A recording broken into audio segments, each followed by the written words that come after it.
Hi friends, welcome back to Kannada cinema lines. ನಾವು ಇವತ್ತು toxic movie ನೋಡ್ಕೊಂಡು ಅದ್ರ ಬಗ್ಗೆ ರಿವ್ಯೂ ಮಾಡೋಣ ಅಂತ ಬಂದಿದ್ದೀವಿ. ಆಲ್ರೆಡಿ ಮೂವಿ ರಿಲೀಸ್ ಆಗಿ ಒನ್ ಡೇ ಆಯ್ತು, ಆದ್ರೂ ನಾವು ಯಾಕೆ ರಿವ್ಯೂ ಮಾಡಿಲ್ಲ ಅಂತ ಯಾರಾದ್ರೂ ಕೇಳಿದ್ರೆ ನಮ್ಮ ಕನ್ನಡ ಮೂವಿಗೆ ಆಲ್ಮೋಸ್ಟ್ ನೆಗೆಟಿವ್ ಬರ್ತಿದೆ. ಯಾಕೆ ನಾವು ಕನ್ನಡದವರಾಗಿ ನಮ್ಮ ಮೂವಿನ ನಾವು ಯಾಕೆ ನೆಗೆಟಿವ್ ಆಗಿ ಪ್ರಮೋಟ್ ಮಾಡ್ಕೊಬೇಕು? ಮೂವಿ ದೊಡ್ಡ ಸ್ಕೇಲಲ್ಲಿ ಮಾಡಿದ್ದಾರೆ, ಮೂವಿ ತುಂಬಾ ಅಂದ್ರೆ ತುಂಬಾ ಅದ್ಭುತವಾಗಿ ಮಾಡಿದ್ದಾರೆ. ಒಂದು ದೊಡ್ಡ ಪ್ರೊಡಕ್ಷನ್, ಒಂದು ದೊಡ್ಡ ಸ್ಟಾರ್ ಇರೋ ಒಬ್ರು ಇಂಡಸ್ಟ್ರಿನ ಬೆಳೆಸ್ಬೇಕು ಅಂತ ನಿಂತ್ಕೊಂಡಿರೋ ಹೀರೋಗೆ ನಾವು ಕನ್ನಡದವರಾಗಿ ನಾವೇ ನೆಗೆಟಿವ್ ಕೊಟ್ರೆ ಯಾವ ತರ ಇರುತ್ತೆ ಹೇಳಿ? ಫಸ್ಟ್ ಆಫ್ ಆಲ್ ನಾವು ಟಾಕ್ಸಿಕ್ ಮೂವಿಲಿರೋ ಇವಾಗ ಅವ್ರು ಹೇಳ್ತಾರೆ ಇವ್ರು ಹೇಳ್ತಾರೆ ಅನ್ನೋ ನೆಗೆಟಿವ್ ಪಾಯಿಂಟ್ಸ್ನೆಲ್ಲ ಬಿಟ್ಟು ಒಂದು ಒಳ್ಳೆ ಕ್ಲೀನ್ ಹಾರ್ಟ್ ಇಂದ ಫಿಲಮ್ನ ನೋಡಿದ್ರೆ ತುಂಬಾ ಅಂದ್ರೆ ತುಂಬಾ ಅದ್ಭುತವಾಗಿದೆ ಫಿಲಮ್. ಯಶೋರ್ ಆಕ್ಟಿಂಗ್ ಅಂತೂ ನೆಕ್ಸ್ಟ್ ಲೆವೆಲ್ಗಿದೆ. ಪ್ರತಿಯೊಂದು ಸೀನಲ್ಲೂ ಎಷ್ಟು ಚೆನ್ನಾಗಿ ಫೈಟ್ ಮಾಡ್ತಾರೆ, ಎಷ್ಟು ಸ್ಪೀಡಾಗಿ ಫೈಟ್ ಇರುತ್ತೆ ಅಂದ್ರೆ ಎಲ್ಲೂ ಬೋರ್ ಆಗಲ್ಲ ಫೈಟು. ಪ್ರತಿಯೊಂದು ಸೀನು ತುಂಬಾ ಅಂದ್ರೆ ತುಂಬಾ ರಿಚ್ ಆಗಿ ತೋರಿಸಿದ್ದಾರೆ. ಫಸ್ಟ್ ಹಾಫ್ ಒಂದು ತುಂಬಾ ಸ್ಪೀಡ್ ಆಗಿದೆ, ಎಲ್ಲೂ ಒಂದು ಚೂರು ಬೋರ್ ಆಗಲ್ಲ. ಆದ್ರೂ ನೆಗೆಟಿವ್ ಟಾಕ್ಸ್ ಬರ್ತಾನೆ ಇದೆ. ಆದ್ರೂ ಇವತ್ತು ನಾವು ಹೋಗಿದ್ದ 7:30 ಶೋಗೆ ಹೌಸ್ಫುಲ್ ಆಗಿದೆ ಮಿರಾಜ್ ಅಲ್ಲಿ. ಯಾಕಂದ್ರೆ ಹೌದು, ನಾವು ಒಪ್ಕೊಳ್ಳೋಣ, ಫ್ಯಾಮಿಲಿ ಆಡಿಯನ್ಸ್ ಬರಲ್ಲ, ಅಡಲ್ಟ್ ಕಂಟೆಂಟ್ ಇರೋ ಮೂವಿ, ಎ ಸರ್ಟಿಫಿಕೇಟ್ ಇರೋ ಮೂವಿ, ಮಕ್ಕಳನ್ನ ಒಳಗಡೆ ಬಿಡಲ್ಲ. ಹೌದು, ಇದನ್ನೆಲ್ಲ ನಾವು ಒಪ್ಕೊಬೇಕು. ಬಟ್ ಮೂವಿ ಹೆಂಗಿದೆ ಅಂದ್ರೆ 10 ವರ್ಷ ಆದ್ಮೇಲೆ ಮೇ ಬಿ ಕನ್ನಡ ಇಂಡಸ್ಟ್ರಿಗೆ ಈ ಮೂವಿ ಬಂದಿದ್ರೆ ನಿಜವಾಗ್ಲೂ ಅಕ್ಸೆಪ್ಟ್ ಮಾಡ್ಕೊಂಡಿರೋರು. ಈ ಮೂವಿ ಯಾವ ತರ ಇದೆ ಅಂದ್ರೆ ಒಂದು ಹಾಲಿವುಡ್ ಮೂವಿನ ಕನ್ನಡಕ್ಕೆ ಡಬ್ ಮಾಡಿದ್ರೆ ಯಾವ ತರ ಇರುತ್ತೆ, ಅಂದ್ರೆ ಕನ್ನಡದ ವಾಯ್ಸ್ ಓವರ್ ಕೊಟ್ರೆ ಯಾವ ತರ ಇರುತ್ತೆ, ಆ ರೇಂಜ್ ಅಲ್ಲಿ ಇದೆ ಮೂವಿ. ಅದಕ್ಕೆ ನಮ್ ಕನ್ನಡ ಆಡಿಯನ್ಸ್ಗೆ ಅಕ್ಸೆಪ್ಟ್ ಮಾಡ್ಕೊಳ್ಳೋದು ಸ್ವಲ್ಪ ಕಷ್ಟ ಆಗ್ತಿದೆ. ಯಾಕೆ ಅಂದ್ರೆ ಸ್ವಲ್ಪ ಓವರ್, ಅಂದ್ರೆ ಹೆಂಗೆ ಅಂದ್ರೆ ಓವರ್ ಕ್ರಿಯಾಲಿಟಿನ ತೋರಿಸ್ಬಿಟ್ಟಿದ್ದಾರೆ, ಓವರ್ ವೈಲೆನ್ಸ್ ನ ತೋರಿಸಿದ್ದಾರೆ. ರಿಯಲ್ ಒಂದು ಫೈಟ್ ಯಾವ ತರ ಇರುತ್ತೆ, ಒಂದು ಹೀರೋ ಹೊಡೆದ ತಕ್ಷಣ ಅಲ್ಲಿ ಬೀಳೋದು ಇಲ್ಲಿ ಬೀಳೋದು ಆ ತರ ಇಲ್ಲ. ಒಂದು ರಿಯಾಲಿಟಿ ಫೈಟ್ ಯಾವ ತರ ಇರುತ್ತೆ, ಒಂದು ರಿವೆಂಜ್ ತೀರ್ಸ್ಕೊಳಕ್ ಒಬ್ಬ ವ್ಯಕ್ತಿ ನಿಂತ್ರೆ ಯಾವ ತರ ಇರುತ್ತೆ, ಅದನ್ನೆಲ್ಲ ಹಾಗೆ ಹೆಂಗೆ ರಿಯಲ್ ಆಗಿ ತೋರಿಸ್ಬಿಟ್ಟಿದ್ದಾರೆ. ಅದಕ್ಕೆ ನಮ್ ಇವಾಗಿರೋ ಪ್ರೆಸೆಂಟ್ ಆಡಿಯನ್ಸ್ಗೆ ಇದನ್ನ ಅಕ್ಸೆಪ್ಟ್ ಮಾಡ್ಕೊಳ್ಳೋದು ತುಂಬಾ ಅಂದ್ರೆ ತುಂಬಾ ಕಷ್ಟ ಆಗತ್ತೆ. ಸ್ವಲ್ಪ ಅಕ್ಸೆಪ್ಟ್ ಮಾಡ್ಕೊಂಡು ಇವಾಗ ಎಲ್ಲರೂ ಹೇಳ್ತಾರಲ್ಲ ಜೆನ್ಜಿ ಅಂತ, ಈ ಜೆನ್ಜಿ ಮೈಂಡ್ ಅಲ್ಲಿ ನೋಡಿದ್ರೆ ಮೂವಿ ತುಂಬಾ ಅಂದ್ರೆ ತುಂಬಾ ಚೆನ್ನಾಗಿದೆ. ಅವ್ರು ಯಾರೋ ಆಚೆಗಡೆ ಕುತ್ಕೊಂಡು ಕಮೆಂಟ್ ಮಾಡ್ತಾರೆ, ತೆಲುಗು ಅವ್ರು ಕಮೆಂಟ್ ಮಾಡ್ತಾರೆ, ತಮಿಳವರು, ಹಿಂದಿ, ಈ ತರ ಆಚೆಗಡೆ ಕುತ್ಕೊಂಡು ಕಮೆಂಟ್ ಮಾಡೋರು ಸೆಕೆಂಡ್ರಿ. ನಾವು ಕನ್ನಡದವರಾಗಿ ನಮ್ಮ ಕನ್ನಡ ಫಿಲಮ್ನೇ ನಾವೇ ನೆಗೆಟಿವ್ ಆಗಿ ಪ್ರಮೋಟ್ ಮಾಡಿದ್ರೆ ನಿಜವಾಗ್ಲೂ ಇಂಡಸ್ಟ್ರಿ ಬೆಳೆಯತ್ತಾ? ಇದನ್ನೆಲ್ಲ ಸ್ವಲ್ಪ ಯೋಚನೆ ಮಾಡ್ಬೇಕಾಗತ್ತೆ. ಯಾಕಂದ್ರೆ ಒಂದು ದೊಡ್ಡ ಪ್ರಾಜೆಕ್ಟ್ ಅಂದ್ರೆ ಅದನ್ನ ನಂಬ್ಕೊಂಡು ಸಾವಿರಾರು ಕುಟುಂಬಗಳು ಬದುಕ್ತಾ ಇರತ್ತೆ. ಒಂದು ದೊಡ್ಡ ಪ್ರೊಡಕ್ಷನ್ ಹೌಸ್ ಒಂದು ದೊಡ್ಡ ಫಿಲಮ್ ನ ಅನೌನ್ಸ್ ಮಾಡಿದ್ರೆ ಅದನ್ನ ನಂಬ್ಕೊಂಡು ವರ್ಷಾನುಗಟ್ಟಲೆ ಎಷ್ಟೋ ಸಾವಿರಾರು ಫ್ಯಾಮಿಲಿ ಬದುಕ್ತಾ ಇರತ್ತೆ. ನೂರಾರು ಸಣ್ಣ ಸಣ್ಣ ಆರ್ಟಿಸ್ಟ್ ಬದುಕ್ತಾರೆ, ಒಂದಷ್ಟು ಕ್ಯಾರೆಕ್ಟರ್ ಆರ್ಟಿಸ್ಟ್ ಬದುಕ್ತಾರೆ, ಅವ್ರನ್ನ ನಂಬ್ಕೊಂಡಿರೋಂಥ ಅಸಿಸ್ಟೆಂಟ್ಸ್ ಬದುಕ್ತಾರೆ, ಅವ್ರನ್ನೇ ನಂಬ್ಕೊಂಡು ಫಿಲಮ್ ಅಲ್ಲಿ ಕೆಲಸ ಮಾಡೋಂಥ ನಮ್ಮಂತ ಪ್ರೊಡಕ್ಷನ್ ಮ್ಯಾನೇಜರ್ಸ್ ಬದುಕ್ತಾರೆ. ಇದನ್ನೆಲ್ಲ ಯೋಚನೆ ಮಾಡಿ ಒಂದು ಮೂವಿ ಬಗ್ಗೆ ನೆಗೆಟಿವ್ ರಿವ್ಯೂ ಕೊಡಕ್ ಮುಂಚೆ ಇದನ್ನೆಲ್ಲ ಯೋಚನೆ ಮಾಡಿದ್ರೆ ಪ್ರತಿಯೊಬ್ಬರಿಗೂ ಪಾಸಿಟಿವ್ ರಿವ್ಯೂಸೇ ಬರುತ್ತೆ. ಎಲ್ಲೂ ಒಂದೇ ಒಂದು ಸೆಕೆಂಡ್ ಕೂಡ ನಮ್ಗೆ ನೆಗೆಟಿವ್ ರಿವ್ಯೂಸು ಇಲ್ಲ ನೆಗೆಟಿವ್ ಅನ್ಸಲ್ಲ. ಆ ತರ ಮೂವಿನ ನೋಡಿದ್ರೆ ತುಂಬಾ ಅಂದ್ರೆ ತುಂಬಾ ಚೆನ್ನಾಗಿದೆ. ಯಶೋರ್ ಆಕ್ಟಿಂಗ್ ಅಂತೂ ನೆಕ್ಸ್ಟ್ ಲೆವೆಲ್ಗಿದೆ ಬಿಡಿ. ಜನಕ್ಕೆ ಯಾಕೆ ಅಕ್ಸೆಪ್ಟ್ ಮಾಡ್ಕೊಳ್ಳೋಕೆ ಸ್ವಲ್ಪ ಕಷ್ಟ ಆಗ್ತಿದೆ ಅಂದ್ರೆ ಅಲ್ಲಿ ಯಶೋರ್ ಸ್ವ್ಯಾಗ್ ಇಲ್ಲ. ಅಂದ್ರೆ ಹೀರೋ ಬಂದಾಗ ಒಂದು ಬಿಲ್ಡಪ್ ಶಾಟ್ ಇರುತ್ತಲ್ಲ, ಇವಾಗ KGF ಅಲ್ಲಿ ಯಶೋರ್ ಬರ್ತಿದ್ರೆ ಆ ಸ್ವ್ಯಾಗೆ ಒಂಥರ ಇರುತ್ತೆ, ಅದಕ್ಕೆ ತಕ್ಕಂಗಿರೋ BGM ಇರುತ್ತೆ, ಅದಕ್ಕೆ ತಕ್ಕಂಗಿರೋ ಬಿಲ್ಡಪ್ ಶಾರ್ಟ್ಸ್ ಇರುತ್ತೆ. ನಾವು ಕಂಪ್ಲೀಟ್ KGF ಮತ್ತೆ ಕಿರಾತಕ, ಲಕ್ಕಿ, ರಾಜಾಹುಲಿ ಈ ಯಶ್ನೆಲ್ಲ ಮರೆತು ಒಂದು ಹಾಲಿವುಡ್ ಹೀರೋ, ನಮ್ ಕನ್ನಡದಿಂದ ಹೋಗಿರೋ ಹಾಲಿವುಡ್ ಹೀರೋ ಮತ್ತೆ ನಮ್ ಕನ್ನಡ ಇಂಡಸ್ಟ್ರಿಗೆ ವಾಪಸ್ ಬಂದು ಫಿಲಂ ಮಾಡ್ತಿದ್ದಾರೆ ಅಂತ ನೋಡಿದ್ರೆ ತುಂಬಾ ಅಂದ್ರೆ ತುಂಬಾ ಚೆನ್ನಾಗಿದೆ ಮೂವಿ. ಫಸ್ಟ್ ಆಫ್ ಆಲ್ ನಾನ್ ಹೇಳ್ತಿರೋದೇನು ಅಂದ್ರೆ KGF, ಕಾಂತಾರ ಈ ತರ ಮೂವೀಸ್ ಎಲ್ಲ ಗೆಲ್ತಾನೆ ಹೋದ್ರೆ ನಿಜವಾಗ್ಲೂ ನಮ್ಮ ಕನ್ನಡ ಇಂಡಸ್ಟ್ರಿ ಪ್ಯಾನ್ ಇಂಡಿಯಾ ಲೆವೆಲ್ಗೆ, ಅಂದ್ರೆ ಐ ಮೀನ್ ಇಂಡಿಯಾ ಲೆವೆಲ್ಗಾಗ್ಲಿ ಇಂಟರ್ನ್ಯಾಷನಲ್ ಲೆವೆಲ್ಗಾಗ್ಲಿ ನಮ್ಮ ಕನ್ನಡ ಇಂಡಸ್ಟ್ರಿ ಅಂದ್ರೆ ಒಂದು ಐಡೆಂಟಿಫಿಕೇಶನ್ ಸಿಗುತ್ತೆ, ನಮ್ ಕನ್ನಡದವ್ರು ಅಂದ್ರೆ ಒಂದು ರೆಸ್ಪೆಕ್ಟ್ ಸಿಗುತ್ತೆ. ಪ್ರತಿಯೊಂದು ಕನ್ನಡ ಫಿಲಮ್ಗೂ ನಾವು ಕನ್ನಡದವ್ರಾಗಿ ಆ ಹೀರೋ ಕಂಪೇರ್ ಮಾಡೋದು, ಒಂದು ಹೀರೋ ಫ್ಯಾನ್ಸ್ ಹೋಗಿ ಇನ್ನೊಂದು ಹೀರೋಗೆ ರಿವ್ಯೂ ಮಾಡೋದು, ಇದು ಚೆನ್ನಾಗಿಲ್ಲ ಅಂತ ಹೇಳೋದು, ಈ ತರ ನಮ್ ಕನ್ನಡದವ್ರು ನಾವೇ ತೊಳ್ಕೊಂತ ಇದ್ರೆ ನಿಜವಾಗ್ಲೂ ಇಂಡಸ್ಟ್ರಿ ವರ್ಕ್ ಆಗಲ್ಲ. ನಾವು ಕನ್ನಡ ಇಂಡಸ್ಟ್ರಿಲಿ ಒಂದೊಂದು ದೊಡ್ಡ ದೊಡ್ಡ ಪ್ರಾಜೆಕ್ಟ್ ಸೋತಾಗನು ಒಂದೊಂದು ವರ್ಷ ಇಂಡಸ್ಟ್ರಿ ಹಿಂದೆ ಹೋಗ್ತಾ ಇದೆ. ಇವಾಗ ಹಿಂದೆ ಬಂದಿರೋ ಸುಮಾರು ಸಿನಿಮಾಗಳು ಹೆಸರು ಹೇಳ್ಬಾರ್ದು, ಆ ಸುಮಾರು ಸಿನಿಮಾಗಳು ದೊಡ್ಡ ಕ್ರೇಜ್ ಅಲ್ಲಿ ಬಂದಿದ್ವು. ಐ ಮೀನ್ ಒಂದು 2 years ಬ್ಯಾಕ್ ದೊಡ್ಡ ಕ್ರೇಜ್ ಅಲ್ಲಿ ಬಂದಿದ್ದು ಹೀರೋ ಫಿಲಮ್ಸು ಸೋತಾಗ ನಿಜವಾಗ್ಲೂ ಅಮೆಝಾನ್ ಪ್ರೈಮ್ ಅಲ್ಲಿ ಕನ್ನಡ ಫಿಲಮ್ಸ್ ತಗೊಳಕ್ ಯೋಚನೆ ಮಾಡ್ತಾರೆ. ಓವರ್ ಹೈಪ್ ಇರುತ್ತೆ. ಆದ್ರೆ ಅಲ್ಲಿ ಥಿಯೇಟರ್ ರಿಲೀಸ್ ಆದಾಗ ಅಲ್ಲಿ ಥಿಯೇಟರ್ ಅಲ್ಲಿ ಕಲೆಕ್ಷನ್ ಬರಲ್ಲ, ಸ್ಟೋರಿ ಚೆನ್ನಾಗಿರಲ್ಲ. ಈ ತರ ಎಲ್ಲ ಒಂದೇ ಒಂದು ಸಣ್ಣ ಮಿಸ್ಟೇಕ್ ಇಂದ ಅಷ್ಟು ದೊಡ್ಡ ಪ್ರಾಜೆಕ್ಟ್ ಸೋತಾಗ ನಿಜವಾಗ್ಲೂ ಕನ್ನಡ ಇಂಡಸ್ಟ್ರಿ ಫಿಲಮ್ಸ್ ನ ತಗೊಳಕ್ಕೆ ಸೀರಿಯಸ್ ಆಗಿ ಪ್ರೈಮ್ ಅಲ್ಲಿ ಆಗಿರ್ಬೋದು, ನೆಟ್ಫ್ಲಿಕ್ಸ್ ಅಲ್ಲಿ ಆಗಿರ್ಬೋದು, ಜಿ ಇವರೆಲ್ಲ ಯೋಚನೆ ಮಾಡ್ತಾರೆ. ಫಸ್ಟ್ ನೀವು ಥಿಯೇಟರ್ ಅಲ್ಲಿ ರಿಲೀಸ್ ಮಾಡ್ಕೊಂಡ್ ಬನ್ನಿ, ಆಮೇಲೆ ನಾವು ಪೇಪರ್ ಇದನ್ನ ನೋಡ್ತೀವಿ, ಪೇಪರ್ ರಿವ್ಯೂಸ್ ನೋಡ್ತೀವಿ, ಆಮೇಲೆ ಪೇಪರ್ ವ್ಯೂಸ್ ನೋಡ್ತೀವಿ, ಇದನ್ನೆಲ್ಲ ನೋಡಿ ಫಿಲಮ್ ಪರ್ಚೇಸ್ ಮಾಡ್ತೀವಿ ಅಂತಾರೆ. ಆ ಲೆವೆಲ್ಗಿದೆ ಇವತ್ತು ಕನ್ನಡ ಇಂಡಸ್ಟ್ರಿ. ಎಷ್ಟೋರ್ನ ಆಲ್ಮೋಸ್ಟ್ ಟಾಕ್ಸಿಕ್ ಯಾಕೆ ನೆಗೆಟಿವ್ ರಿವ್ಯೂ ಬರ್ತಿದೆ ಅಂದ್ರೆ, ಇವಾಗ ನೀವು ಸಿಂಪಲ್ ಆಗಿ ಯೋಚನೆ ಮಾಡಿ, ಅಪ್ಪು ಸರ್ ಅಂದ್ರೆ ಕ್ಲಾಸ್ ಆಗೇ ಇರಬೇಕು. ಅಪ್ಪು ಸರ್ ಒಂದು ಕೋಟ್ ಹಾಕೊಂಡು ಒಂದ್ ಸ್ವ್ಯಾಗ್ ಅಲ್ಲಿ ಬಂದ್ರೆ ಫ್ಯಾಮಿಲಿ ಆಡಿಯನ್ಸ್ ಎಲ್ಲ ಕುತ್ಕೊಂಡು ನೋಡ್ತಾರೆ. ದರ್ಶನ್ ಸರ್, ಡಿ ಬಾಸ್ ಇವರೆಲ್ಲ ಒಂದು ಸ್ವ್ಯಾಗ್ ಅಲ್ಲಿ ಮಾಸ್ ಅಲ್ಲಿ ಬಂದ್ರೆ ಆ ಮಾಸಕ್ ತಕ್ಕಂಗಿರೋ ಫ್ಯಾಮಿಲಿ ಬರ್ತಾರೆ, ಆ ಮಾಸಕ್ ತಕ್ಕಂಗಿರೋ ಆಡಿಯನ್ಸ್ ಇದಾರೆ, ಅವ್ರಿಗೆ ತಕ್ಕಂಗಿರೋ ಫ್ಯಾನ್ ಬೇಸ್ ಇದೆ. ಇವಾಗ ಇದೇ ಸುದೀಪ್ ಸರ್, ಅವರು ಡ್ಯಾನ್ಸ್ ಮಾಡೋದು ಬೇಡ, ಏನು ಬೇಡ, ಸುಮ್ನೆ ಒಂದ್ ನಡ್ಕೊಂಬಂದು ಒಂದ್ ಚಿಕ್ಕದಾಗ ಒಂದು ಫೈಟ್ ಮಾಡಿ, ಒಂದ್ ಚಿಕ್ಕದಾಗ ಒಂದು ಡೈಲಾಗ್ ಹೊಡೆದು ಹೋದ್ರೇನೆ ಅದು ಮೂವಿ ಕಲೆಕ್ಷನ್ ನೆಕ್ಸ್ಟ್ ಲೆವೆಲ್ಗೆ ಇರುತ್ತೆ. ಇನ್ ಶಿವಣ್ಣ ಬಗ್ಗೆ ನಾವು ಹೇಳಂಗೆ ಇಲ್ಲ ಬಿಡಿ. ಶಿವಣ್ಣ ಅಂತೂ ನೀವು ಫ್ಯಾಮಿಲಿ ಆಡಿಯನ್ಸ್ ಹಾಕಿದ್ರೆ, ಶಿವಣ್ಣ ಒಂಥರ ಮಡಕೆಲಿರೋ ನೀರ್ ತರ. ನೀವು ಮಡಕೆಲಿರೋ ನೀರು ಮಡಕೆಗೆ ಹಾಕಿದ್ರೆ ನೀರು ಮಡಕೆ ಶೇಪ್ ಬರುತ್ತೆ, ಅದೇ ನೀವು ಲೋಟಕ್ಕೆ ಹಾಕಿದ್ರೆ ಲೋಟಸ್ ಶೇಪ್ ಬರುತ್ತೆ. ಅದಕ್ಕೆ ಅದೇ ತರ ನೀವು ಶಿವಣ್ಣನ ಯಾವುದೇ ಕ್ಯಾರೆಕ್ಟರ್ಗೆ ಇಮ್ಯಾಜಿನ್ ಮಾಡ್ಕೊಂಡ್ರು ಅದೇ ತರ ಕ್ಯಾರೆಕ್ಟರ್ಗೆ ಶಿವಣ್ಣ ಮೋಲ್ಡ್ ಆಗ್ತಾರೆ. ಇಲ್ಲಿ ಯಶ್ ಅವ್ರನ್ನ ಏನಕ್ಕೆ ಜನ ಅಕ್ಸೆಪ್ಟ್ ಮಾಡ್ತಾ ಇಲ್ಲ ಅಂದ್ರೆ, ಯಶ್ ಅಂದ್ರೆ ಒಂದು ಫ್ಯಾಮಿಲಿ ಆಡಿಯನ್ಸ್ ಬರ್ತಾರೆ, ಒಂದು ಜೆನ್ಸಿ ಫ್ಯಾನ್ ಬೇಸ್ ಇದೆ, ಮತ್ತೆ ಲೇಡಿ ಫ್ಯಾನ್ ಬೇಸ್ ಇದೆ, ಹುಡುಗರ್ ಫ್ಯಾನ್ ಬೇಸ್ ಇದೆ, ಚಿಕ್ಕ ಚಿಕ್ಕ ಮಕ್ಕಳ ಫ್ಯಾನ್ ಬೇಸ್ ಇದೆ, ಒಂದು ಮಾಸ್ ಫ್ಯಾನ್ ಬೇಸು, ಒಂದು ಫ್ಯಾಮಿಲಿ ಫ್ಯಾನ್ ಬೇಸು, ಇದನ್ನೆಲ್ಲ ಮಿಕ್ಸ್ ಆಗಿ ಒಂದು ಆಡಿಯನ್ಸ್ ಇರ್ತಾರೆ ಯಶ್ಗೆ. ಅದೇ ಯಶ್ ಅವರು ಈ ತರ ಒಂದ್ ಸ್ವಲ್ಪ ಅಡಲ್ಟ್ ಕಂಟೆಂಟ್ ಇರೋ ಮೂವಿ ಮಾಡಿದಾಗ ಜನ ಅಕ್ಸೆಪ್ಟ್ ಮಾಡ್ಕೊಳ್ಳೋಕೆ ತುಂಬಾ ಕಷ್ಟ ಆಗುತ್ತೆ. ಅದರಿಂದ ಬ್ಯಾಡ್ ರಿವ್ಯೂಸ್ ಬರ್ತಿದೆ ಹೊರತು ನಿಜವಾಗ್ಲೂ ಮೂವಿ ನಾವೇನೋ ತೀರಾ ತೆಗೆದು ಬಿಸಾಕೋ ರೇಂಜ್ಗಂತೂ ಟಾಕ್ಸಿಕ್ ಮೂವಿ ಇಲ್ಲ. ನಾವು ಕನ್ನಡದವ್ರಾಗಿ ನಾವೇ ಕನ್ನಡ ಮೂವಿನ ಬ್ಯಾಡ್ ರಿವ್ಯೂಸ್ ಕೊಡೋದು, ಅದನ್ನ ತೆಗೆದು ಬಿಸಾಕೋದು ಮಾಡಿದ್ರೆ ನಮ್ ಪಕ್ಕದ ಮನೆಯವರು, ಐ ಮೀನ್ ಪಕ್ಕದ ಸ್ಟೇಟ್ ಅವ್ರು ಕೂಡ ಅವ್ರ ಸ್ಟೇಟ್ ಅಲ್ಲೇ ಅಕ್ಸೆಪ್ಟ್ ಮಾಡ್ಕೊಳಕ್ ಆಗ್ತಿಲ್ಲ, ಇನ್ ನಾವ್ ಯಾಕೆ ಅಕ್ಸೆಪ್ಟ್ ಮಾಡ್ಕೊಳ್ಳೋದು ಅಂದ್ಬಿಟ್ಟು ನೆಕ್ಸ್ಟ್ ಬರೋ ಪ್ರತಿಯೊಂದು ಮೂವಿನೂ ಅದೇ ತರ ಬಿಸಾಕ್ತಾ ಹೋಗ್ತಾರೆ. ಇಲ್ಲಿ ಯಶ್ ಅವ್ರ ಟಾಕ್ಸಿಕ್ ಸೋತ್ರೆ ಯಶ್ ಅವ್ರ ಮಾತ್ರ ಸೋತಂಗಲ್ಲ, ಇಡೀ ಕನ್ನಡ ಇಂಡಸ್ಟ್ರಿ ಬೇರೆ ಇಂಡಸ್ಟ್ರಿ ಮುಂದೆ ಸೋತಂಗಾಗತ್ತೆ. ಈ ಯಾವುದೇ ಕಾರಣಕ್ಕೂ ಟಾಕ್ಸಿಕ್ ಅಂತೂ ಬಾಕ್ಸ್ ಆಫೀಸ್ ಅಲ್ಲಂತೂ ಯಾವುದೇ ಕಾರಣಕ್ಕೂ ಸೋಲಕ್ ಚಾನ್ಸೇ ಇಲ್ಲ ಬಿಡಿ.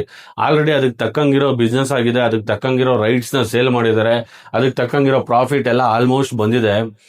ನೀವು ಸಿಂಪಲ್ ಆಗಿ ಯೋಚನೆ ಮಾಡಬೇಕು, ಇಲ್ಲಿ ಟಾಕ್ಸಿಕ್ ಸೋಲ್ಲಿ ಗೆಲ್ಲಿ ಯಶ್ ಅವ್ರು ಗೆಲ್ತಾರೆ ಸೋಲ್ತಾರೆ ಇದು ಸೆಕೆಂಡ್ರಿ.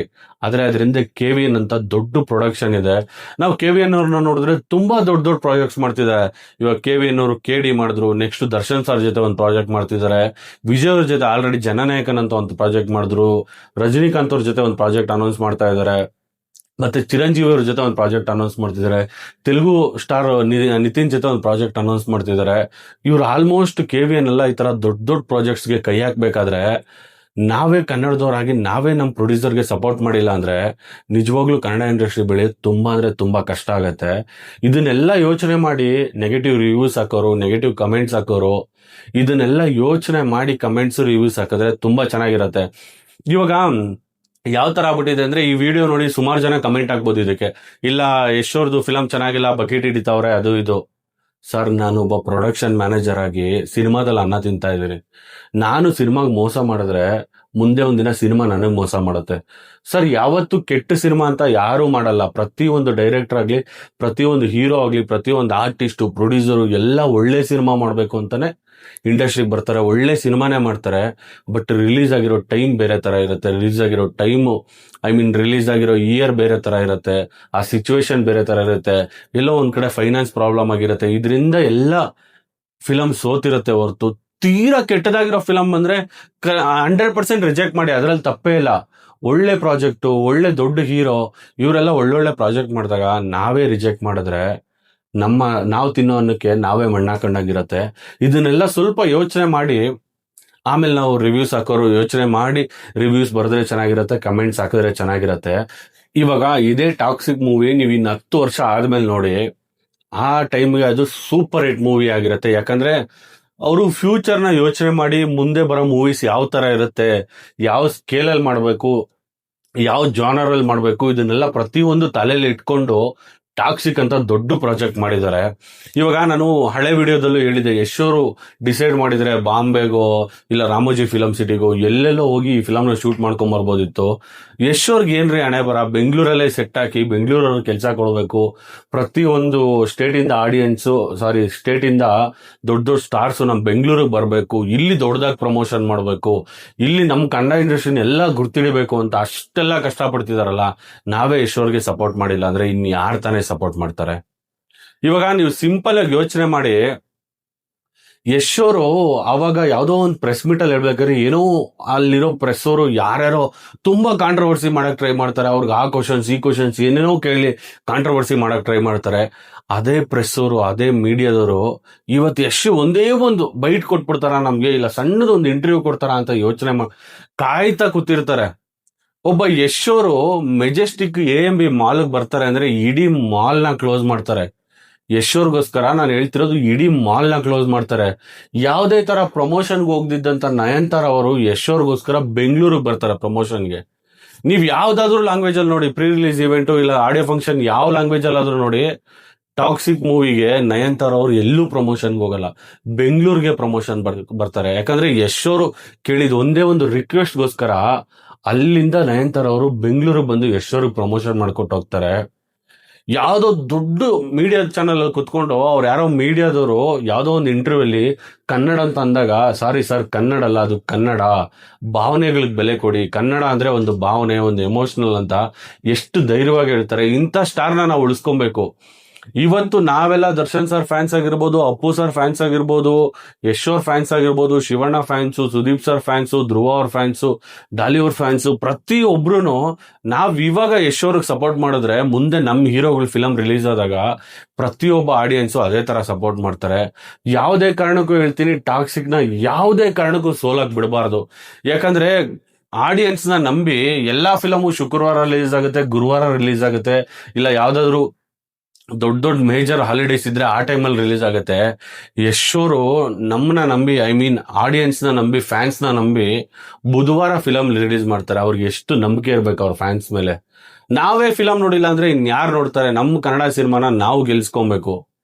ಹೌದು, ಒಂದ್ ಸಣ್ಣ ಮಿಸ್ಟೇಕ್ ಇದೆ ಫಿಲಮ್ ಅಲ್ಲಿ, ಆ ಮಿಸ್ಟೇಕ್ನೇ ನೀವು ಓವರ್ ಹೈಪ್ ಮಾಡಿ ಹೇಳಿದಾಗ ನಿಜವಾಗ್ಲೂ ಯಾರೋ ದೂರದಿಂದ ಫಿಲಮೇ ಗೊತ್ತಿಲ್ದಿದ್ದ ಆಡಿಯನ್ಸ್ ಈ ರಿವ್ಯೂಸ್ ನ ನೋಡಿದ್ರೆ ಫಿಲಮ್ಗೆ ಹೋಗ್ಬೇಕೋ ಬೇಡ ಅಂತ ಯೋಚನೆ ಮಾಡ್ತಾರೆ.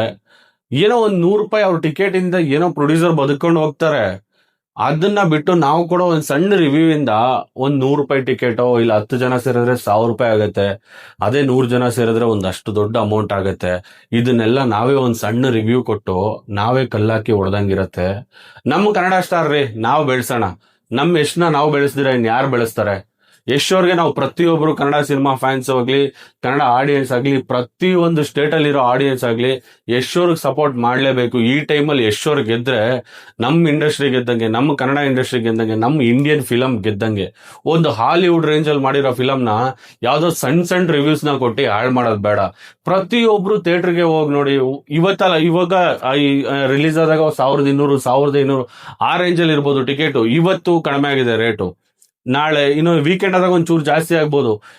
ತೀರಾ ಏನ್ ಜಾಸ್ತಿ ಆಗಲ್ಲ. ₹100, ₹150, ಇಲ್ಲ ₹200. ನಿಮ್ಗೆ ಯಾವ ಬಜೆಟ್ ಅಲ್ಲಿ ಯಾವ ಥಿಯೇಟರ್ ಅಲ್ಲಿ ನೋಡ್ಬೇಕು ಅನ್ಸುತ್ತೋ ಆ ಥಿಯೇಟರ್ ಅಲ್ಲೇ ಹೋಗಿ ನೋಡಿ. ದಯವಿಟ್ಟು ಟಾಕ್ಸಿಕ್ ಸಿನಿಮಾನ ಥಿಯೇಟರ್ ಅಲ್ಲೇ ಹೋಗಿ ನೋಡಿ. ಇವತ್ ಮಧ್ಯಾಹ್ನ ಆಲ್ಮೋಸ್ಟ್ ಅದ್ಯಾವುದೋ ಒಂದು ಟೆಲಿಗ್ರಾಮ್ ಅನ್ನೋ ಆಪ್ ಅಲ್ಲಿ ಆಲ್ಮೋಸ್ಟ್ HD ಪ್ರಿಂಟ್ ರಿಲೀಸ್ ಮಾಡ್ತಾರೆ. 100 ಕೋಟಿ ಇನ್ವೆಸ್ಟ್ ಮಾಡಿರೋ ಫಿಲಮ್ಗೆ ಇದ್ಯಾವುದೋ ಒಂದು ಸಣ್ಣ ಆಪ್ ಬಂದು ಆಪ್ ಅಲ್ಲಿ ಫುಲ್ ಫಿಲಂ ರಿಲೀಸ್ ಆಗುತ್ತೆ ಅಂದ್ರೆ ನಾವೇ ಪ್ರೊಡ್ಯೂಸರ್ ಹೊಟ್ಟೆ ಮೇಲೆ ಹೊಡೆದಂಗಲ್ವಾ? ಒಬ್ಬ ಪ್ರೊಡ್ಯೂಸರ್ ಸೋತು ಮನೆಗೆ ಹೋದ್ರೆ ಅವನು ಇನ್ನೊಂದು 50 ಫಿಲಂ ಮಾಡ್ಬೋದು, 100 ಫಿಲಂ ಮಾಡ್ಬೋದು. ಒಂದು ಫಿಲಂ ಇಂದ 1000 ಫ್ಯಾಮಿಲಿ ಬದುಕ್ತಾರೆ, ಇಲ್ಲ ಒಂದು 500 ಫ್ಯಾಮಿಲಿ ಬದುಕ್ತಾರೆ ಅಂದ್ರೆ ಅವ್ರು ಒಂದು 10 ಫಿಲಂ ಮಾಡಿದ್ರೆ ಎಷ್ಟು ಫ್ಯಾಮಿಲಿ ಬದುಕ್ಬೋದು? ಇದನ್ನೆಲ್ಲ ನೋಡಿ ಯಾರಾದ್ರೂ ಪೈರಸಿ ಮಾಡ್ತಾ ಇರ್ಲಿ, ಇಲ್ಲ ಯಾರೋ ಥಿಯೇಟರ್ ವಿಡಿಯೋ ಮಾಡ್ತಾ ಇರ್ತಾರೆ, ಇಲ್ಲ ಯಾರೋ ಥಿಯೇಟರ್ ಕದ್ದು ವಿಡಿಯೋಸ್ ಮಾಡ್ತಾ ಇರ್ತಾರೆ. ಇದನ್ನ ನೋಡೋ ಆಡಿಯನ್ಸು ಪ್ರತಿಯೊಬ್ರು ಅವ್ರನ್ನ ತಟ್ಟಿ ಕೇಳಿ, ಯಾಕೆ ವಿಡಿಯೋ ಮಾಡ್ತಿದಾರ, ಡಿಲೀಟ್ ಮಾಡಿಸಿ, ಪೈರಸಿ ಆಗದಿದ್ದಂಗೆ ನೋಡ್ಕೊಳ್ಳಿ. ನಮ್ಮ ಫಿಲಮ್ನ ನಾವೇ ನೋಡ್ಕೊಬೇಕು. ಯಾರು ಆಚ ಕಡೆಯಿಂದ ಬಂದು ಇದನ್ನ ತಡೆಯಲ್ಲ. ದಯವಿಟ್ಟು ಟಾಕ್ಸಿಕ್ ಸಿನಿಮಾನ ಗೆಲ್ಸಿ. ಟಾಕ್ಸಿಕ್ ಸಿನಿಮಾನ ಎಲ್ಲರೂ ಥಿಯೇಟರ್ ಅಲ್ಲೇ ಹೋಗಿ ನೋಡಿ. ಇದು ನನ್ನ ಒಂದು ಸಣ್ಣ request. Thank you so much. ಆಮೇಲೆ ಈ ವಿಡಿಯೋಯಿಂದ ಯಾರಿಗಾದ್ರೂ ಬೇಜಾರಾಗಿದ್ರೆ, ನನ್ನ ಕಡೆಯಿಂದ ಏನಾದ್ರೂ ಹರ್ಟ್ ಆಗಿದ್ರೆ, ಯಾವ್ದಾದ್ರು ಫ್ಯಾನ್ಸ್ಗೆ ಹರ್ಟ್ ಆಗಿದ್ರೆ, ನನ್ನ ಕಡೆಯಿಂದ ನಾನು ಸಾರಿ ಕೇಳಕ್ ಇಷ್ಟಪಡ್ತೀನಿ. ಯಾಕಂದ್ರೆ ನಾನಿಲ್ಲಿ ಯಶೋರ್ನ ಹೈಪ್ ಮಾಡಿ ಹೇಳ್ತಿಲ್ಲ. ಇಂಡಸ್ಟ್ರಿಗೆ ಯಶೋರು ಇರಬೇಕು, ದರ್ಶನ್ ಸರ್ ಇರಬೇಕು, ಶಿವಣ್ಣನು ಇರಬೇಕು, ಡಾಲಿ ಸರ್ ಇರಬೇಕು, ಧ್ರುವ ಅವರು ಇರಬೇಕು, ಸುದೀಪ್ ಅವರು ಇರಬೇಕು, ಪ್ರತಿ ಒಂದು ಸಣ್ಣ ಸಣ್ಣ ಆರ್ಟಿಸ್ಟ್ ಅವರು ಇರಬೇಕು. ಇವರೆಲ್ಲ ಇದ್ದಾಗೆ ಇಂಡಸ್ಟ್ರಿ ಆಗುತ್ತೆ. ದಯವಿಟ್ಟು ಕನ್ನಡ ಸಿನಿಮಾಗೆ ಸಪೋರ್ಟ್ ಮಾಡಿ. ಇದೇ ತರ ಫಿಲಮ್ನ ಥಿಯೇಟ್ರಲ್ಲೇ ನೋಡ್ತಾ ಇರಿ. ಅಟ್ಲೀಸ್ಟ್ ಒಂದು ಸರಿ ಆದ್ರೂ ಬಂದು ಥಿಯೇಟ್ರಲ್ಲಿ ನೋಡಿ. ಇದೇ ತರ ಎಲ್ಲರ ಕನ್ನಡ ಸಿನಿಮಾಗೂ ಸಪೋರ್ಟ್ ಮಾಡಿ. Thank you so much.